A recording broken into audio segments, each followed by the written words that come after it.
प्रश्नावली 6.2 का पहला नंबर सवाल। ठीक है ना। क्या कह रहा है कि आकृति दी है पहले और दूसरा में, और जिसमें डीई समांतर बीसी है पहले दूसरे वाले में, पहले और दूसरे में। तो बताइए, पहले में ईसी ईसी और दूसरे में एडी ज्ञात करना है। ठीक है ना। पहले चित्र बना देते हैं फिर समझ में आएगा। पहला नंबर, पहले का पहला नंबर। ठीक है ना।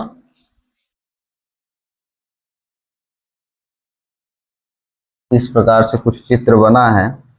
अच्छा, 90 डिग्री का कोण वाला बना है, वही बना देते हैं।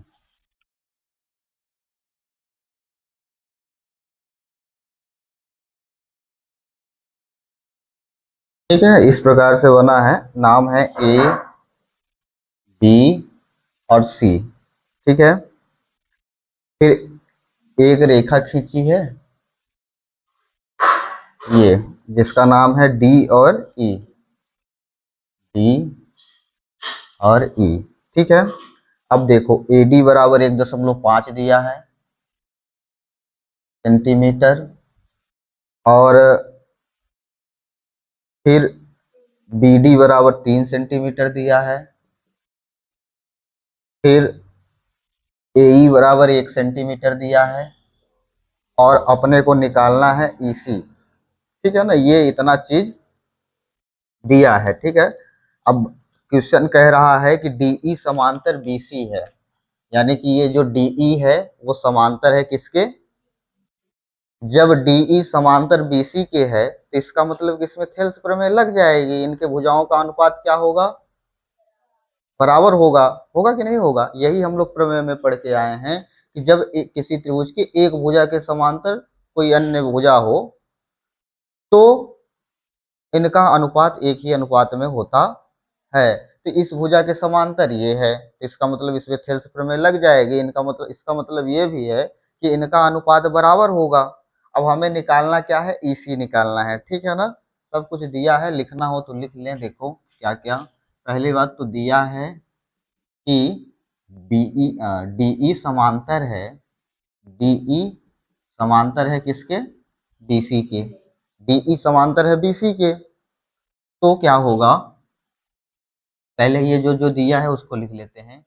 ए डी बराबर कितना है? 1.5 सेंटीमीटर। और बी डी बराबर कितना है?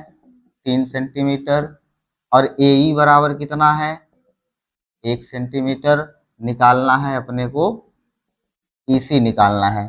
ठीक है ना। कोई दिक्कत? अब देखो, थेल्स प्रमेय जब लगाएंगे तो क्या होगा कि ए डी बटा बी डी बराबर ए ई बटा इसी। ऐसे हो सकता है कि नहीं हो सकता है? यही तो प्रमेय था, बस कुछ किए नहीं है। अब जिसका जिसका मान दिया है मान रख दें यहाँ पे। एडी का भी मान हमारे पास है, बीडी का भी मान है, एई का मान है, तो एक का निकालना है तो बहुत दिक्कत नहीं है न, मान रख के निकाल दें। तो एडी का मान कितना दिया है? 1.5। बीडी का मान दिया है 3, बराबर एई का मान दिया है कितना? 1। और ईसी का मान कितना? कुछ तो है ही नहीं, ये ईसी हो गया। कोई दिक्कत? अब देखो क्या करोगे, तिर्यक गुणा कर लो।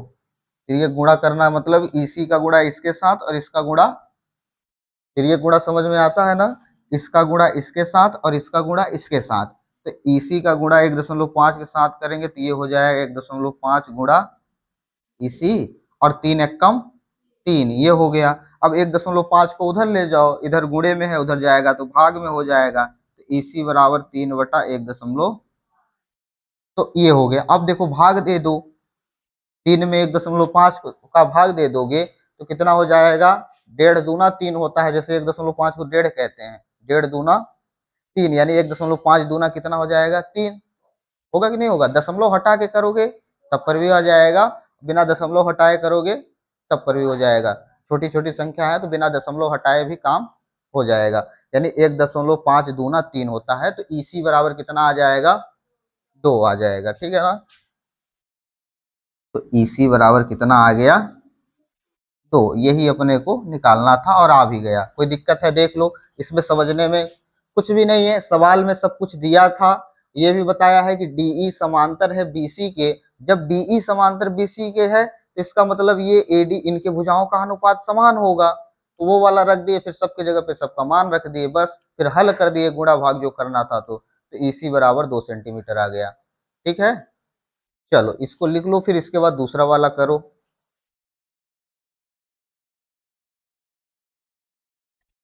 देखो ये पहले का दूसरा क्या है, इसमें एक त्रिभुज दिया है। अब ये इसमें बीसी के समांतर इसमें भी डीई है, वही चीज है सेम टू सेम जो दिया है। क्या दिया है कि डीई समांतर है किसके, बीसी के। इसको ऐसे पढ़ते हैं, डीई समांतर है किसके, बीसी के। ठीक है ना, ये त्रिभुज है, इसमें सबका मान दिया है। जब ये डीई समांतर है बीसी का, तो इसका मतलब है कि इनकी भुजाओं का अनुपात बराबर होगा। और भुजाओं का अनुपात बराबर होगा तो क्या लिखेंगे कि एडी बटा बीडी बराबर एई बटा ईसी। कोई दिक्कत? और इस बार एडी का मान निकालना है। किसका मान निकालना है?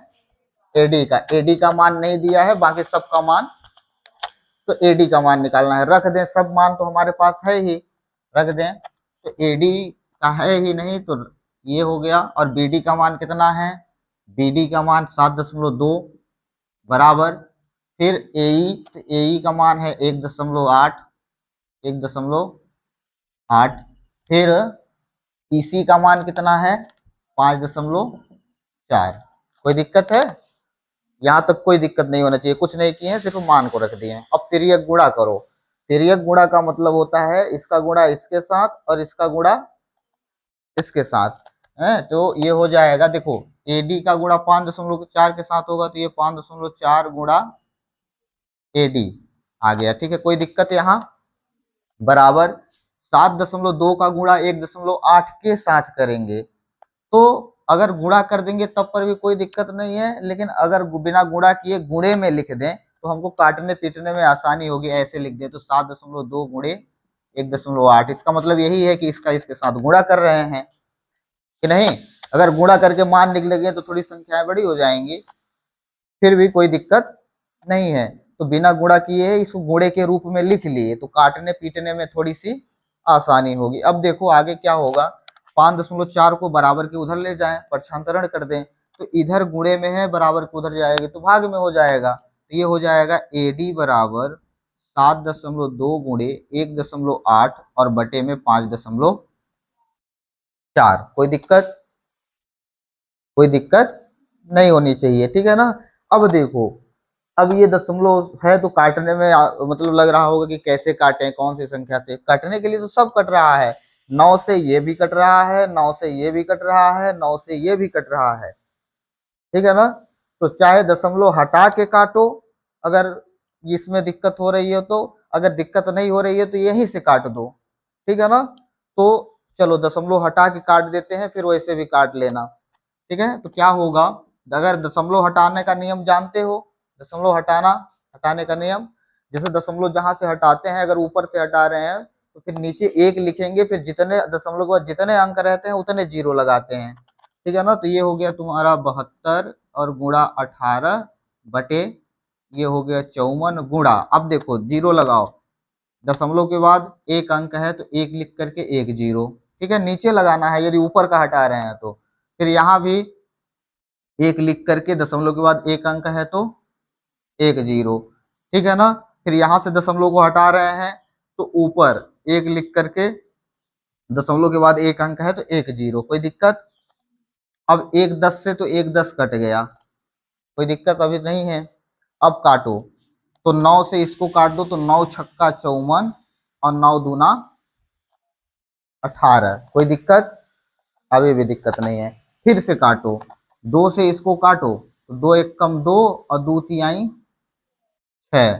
ठीक है, अभी भी कोई दिक्कत नहीं है। अब 3 से ये 72 कट रहा है, तो इसको भी काट दो, तो 3 एक कम 3 और 24 तिहाई 72, तो ये आ गया कितना? 24। तो यानी कि 24 बटा कितना आया? ये 24 ऊपर बच गया और नीचे कितना बचा? तो फिर से दशमलव लगा दो। तो फिर से दशमलव लगाओगे तो क्या करोगे, जैसे दशमलव को हटाए थे वैसे दशमलव को लगा देंगे। देखो एक जीरो है, यानी कि 10 में जब 24 में 10 का भाग देंगे तो 2.4 आएगा। ठीक है ना, तो यहाँ डायरेक्ट कर देते हैं कि जैसे 0.10 है तो यहाँ पे एक अंक के पहले दशमलव लग जाएगा, ठीक है ना। तो ये हो जाएगा कितना, 2.4। हाँ ठीक है ना। कठिन इसलिए लग रहा होगा क्योंकि दशमलव का गुणा भाग है, इसलिए कठिन लग रहा होगा, बाकी कुछ भी नहीं है। तो पहले ये गुणा भाग बढ़िया से सीख लो, ठीक है ना। कोई दिक्कत हो तो बताओ, फिर से बता देते हैं। समझ में आया। ये तो दशमलव हटा के किए हैं, मान लो बिना दशमलव हटाए करते तो कैसे करते, यहाँ पे समझा देते हैं थोड़ा सा। देखो क्या होगा, जैसे मान लो 72, ये 7.2 गुणे 1.8 है और बटे में 5.4 है। अब इसको काटना था, कैसे काटेंगे, नौ नौ नौ छक्का 54 होता है और 9 दूना 18 होता है। तो 9 का पूरा पूरा पहाड़ा तो जाएगा नहीं, क्योंकि ये सिर्फ पांचे है दशमलव के पहले। तो हमें जीरो लगाना पड़ेगा, यानी एक बार पहाड़ा पढ़ना पड़ेगा 0 बार। तो ये आ जाएगा 0.6। 9 छक्का 54, 9 छक्का 54, 9 से इसको काट रहे हैं तो 0.6 आ गया। अब इसको काटे 9 से तो 0.2, 9 दूना 18, तो 0.2 आ गया। ठीक है, कोई दिक्कत। अब ये हो गया ऐसे। अब फिर से काटें, फिर से काटें तो ये क्या हो जाएगा, ये 0.2 है, ये 0.6 है। तो 0.2 से 0.6 कट जाएगा तो कितना आएगा, यानी कि 0.03 आ गया। अब 0.3 से इसको काट दें तो कितना हो जाएगा, 2.4। भाई 3 दूना 6, बचा कितना, एक। तो ये हो गया 12, तो 3 चौ 12। ये 2.4 इसमें भी आ गया, 2.4 इसमें भी आ गया। तो इसलिए ये ऐसा है, गुणा करना थोड़ा दशमलव की वजह से दिक्कत हो रही होगी, ठीक है ना। समझ में आया कैसे करते हैं। तो इसका आंसर कितना होगा, 2.4 सेंटीमीटर। ये आंसर हो गया, यानी एडी का मान आएगा 2. ठीक है, चलो लिख लो इसको।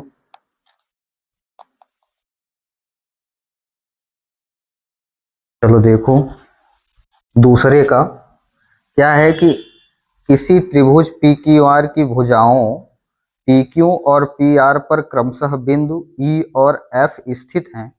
निम्नलिखित में से प्रत्येक स्थिति के लिए बताइए कि क्या ई एफ समांतर क्यू आर है।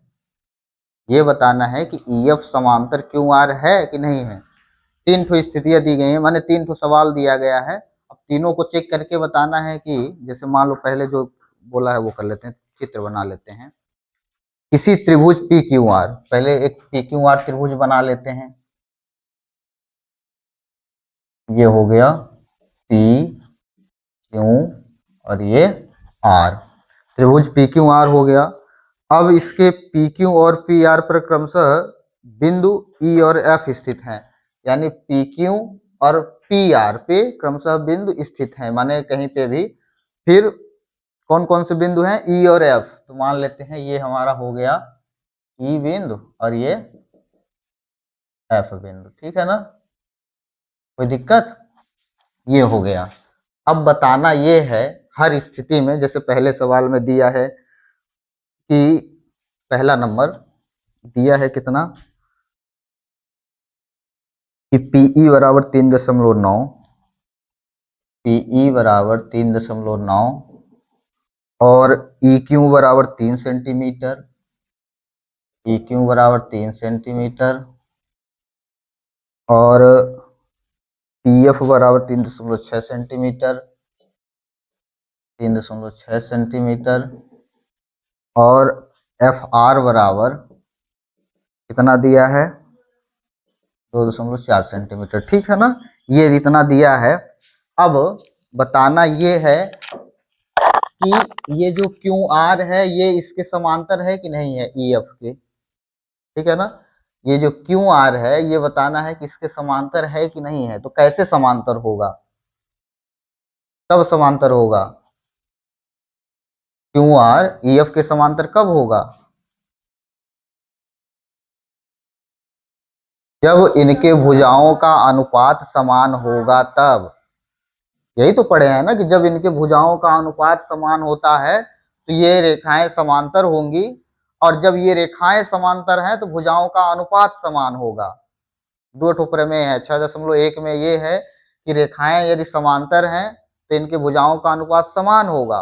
और 6.2 प्रमेय कहती है कि यदि उनका अनुपात समान है तो रेखाएं समांतर होगी।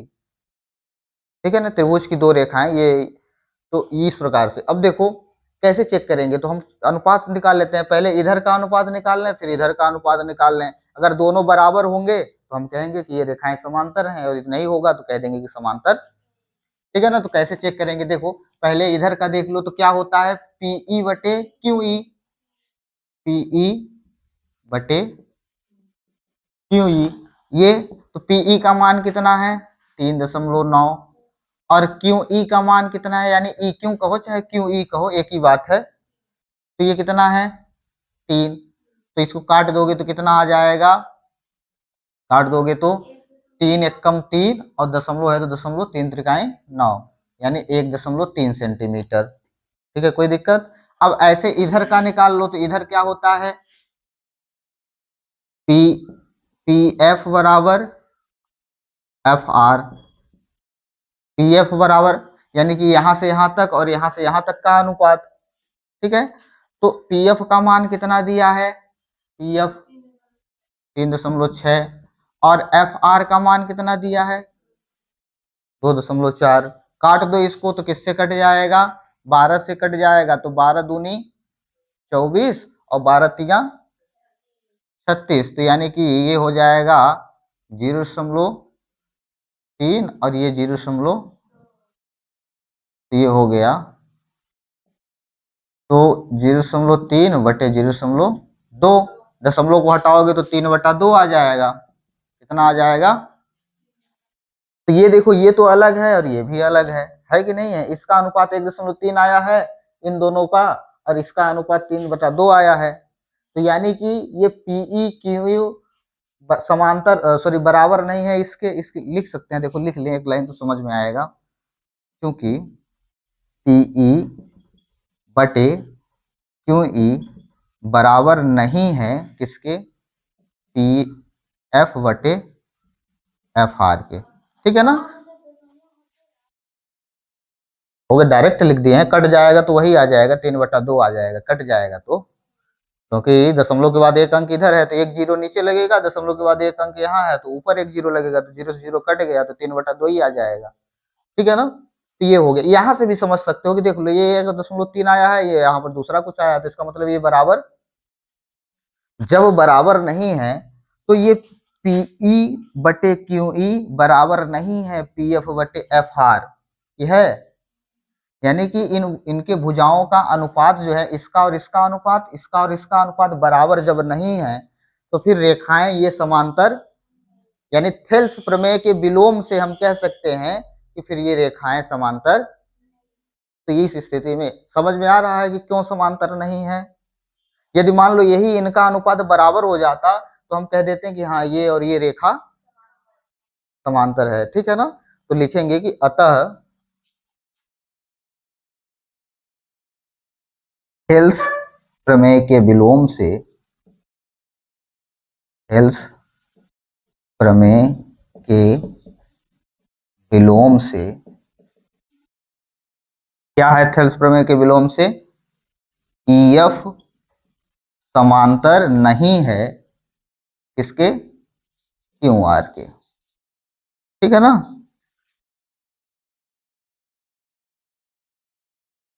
कोई दिक्कत है, ये ऐसे लाइन खींच करके फिर इधर कट कर दें, इसका मतलब ये नहीं को दर्शाता है कि पीएफ ईएफ समांतर नहीं है क्यू आर के। ठीक है, यही चेक करना था।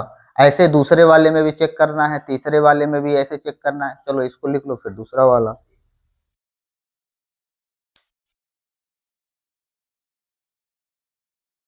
दूसरे का दूसरा क्या दिया है, यहाँ मान लिखते हैं इस बार ना। पीई का मान दिया है 4 सेंटीमीटर, ये 4 सेंटीमीटर हो गया, और फिर क्यूई का मान दिया है 4.5 सेंटीमीटर, यानी क्यूई का मान 4.5 सेंटीमीटर।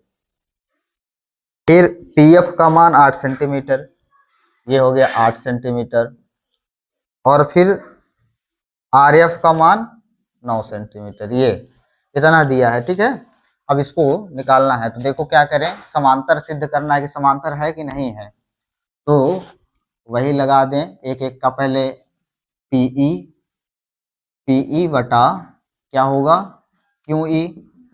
तो बराबर कितना दिया है, पीई का मान है 4 और क्यूई का मान है 4.5। ठीक है ना। अब देखो क्या करोगे, यहाँ से दशमलव को हटाओगे, तो दशमलव को हटा दोगे, जब ये दशमलव हट जाएगा तो ऊपर एक जीरो लग जाएगा और नीचे ये हो जाएगा 45। ठीक है ना। तो 40/45 आ गया। अब काट दो, तो काट दोगे तो कितना हो गया, 5×8 = 40, 5×9 = 45 बराबर 8/9। ऐसे इसको करो तो क्या होगा, पी एफ बटा आर एफ। तो अब इसका क्या हो जाएगा, 8/9। तो ये तो 8/9 पहले से है, दोनों बराबर हो गए। अब दोनों बराबर है तो इसका मतलब ये है कि अ, रेखाएं ये क्यू जो ई एफ है क्यू आर के समांतर है, क्योंकि P E upon Q E बराबर P F upon R F बराबर है। इसलिए या फिर अतः थेल्स प्रमेय के विलोम से पी एफ समांतर है क्यू आर के। ठीक है ना, ये होगा। ठीक है, कोई दिक्कत है इसमें, बन गया। चलो फिर तीसरा नंबर देखो, मिटा दे इसको। देखो तीसरे नंबर सवाल के लिए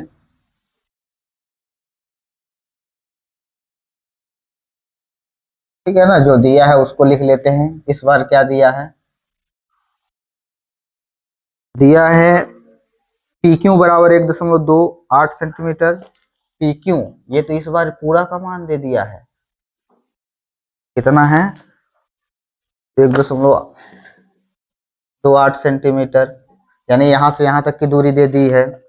फिर दूसरे में क्या है, पी आर बराबर 2.56 सेंटीमीटर। पी आर कहाँ है, ये, यानी यहाँ से यहाँ तक का पूरा का वो लेंथ दे दिया है 2.56 सेंटीमीटर। फिर बोला है पीई बराबर 0.18 सेंटीमीटर। पीई यानी यहाँ पे ई है, जीरो कितना दिया है, 0.18। ठीक है ना, 0.18 सेंटीमीटर ये। फिर कितना दिया है, पी एफ बराबर 0.36 सेंटीमीटर। पी एफ 0.36, ये इतना दिया है। अब हमको निकालना है कि ये बताओ कि समांतर है कि नहीं है। ठीक है ना। तो इस बार पूरे पूरे की लेंथ दिया है यहाँ से यहाँ तक का। तो एक काम कर लें, क्या काम कर लेंगे, जब यहाँ से यहाँ तक की दूरी हमको पता है और यहाँ से यहाँ तक की भी दूरी पता है, तो पूरे में से इसको घटा देंगे तो यहाँ का मान आ जाएगा। और ऐसे इसमें भी पूरा का मान पता है, यहाँ से यहाँ तक की दूरी, तो यहाँ से यहाँ तक का घटा देंगे तो यहाँ का मान आ जाएगा। आ जाएगा कि नहीं आ जाएगा। इसका मतलब है कि यदि हम 1.28 में 0.18 घटा दें तो कितना हो जाएगा, 0, और ये हो जाएगा 1, और ये हो जाएगा 1.1, यानी कि इसका मान कितना आया, 1.1 सेंटीमीटर। ठीक है। ऐसे इसमें भी 2.56 में से 0.36 घटा दे तो कितना आ जाएगा, ये तो 6 में से 6 गया 0, 5 में से 3 गया 2, और ये 2.2 आ गया, यानी इसका मान 2.2 सेंटीमीटर आ गया। कोई दिक्कत, अब तो सबका मान निकल गया, आप निकाल दें एकदम। ठीक है ना। देखो तो क्या होगा, पीई बटा क्यू ई बराबर 0.18 बटे 1.1, ये हुआ। अब इसको थोड़ा हल करना चाहो तो हल कर लो, और नहीं करना चाहते हो तो पर भी कोई दिक्कत नहीं है, क्योंकि ये तो कटे पीटेगा है ही नहीं, ये कटेगा नहीं, कटेगा। ठीक है ना। चलो फिर इसके बाद दूसरा वाला कर लो, क्या होगा, या फिर इसका दशमलव हटा ही दो। दशमलव हटा दोगे तो कितना आ जाएगा, मत हटाओ, रहने दो। पी एफ का क्या हो जाएगा, पी एफ बराबर एफ आर, ये कितना होगा, 0.36, और बटे में कितना हो जाएगा, 2.2, इतने आएगा, 0.36 और बटे 2.2। काट दो इसको, 2 से काट दें इसको, 2 से तो कितना हो जाएगा, देखो 2 × 2 और ये हो गया तुम्हारा 16, 2 अट्ठे 16 यानी कि 0.18।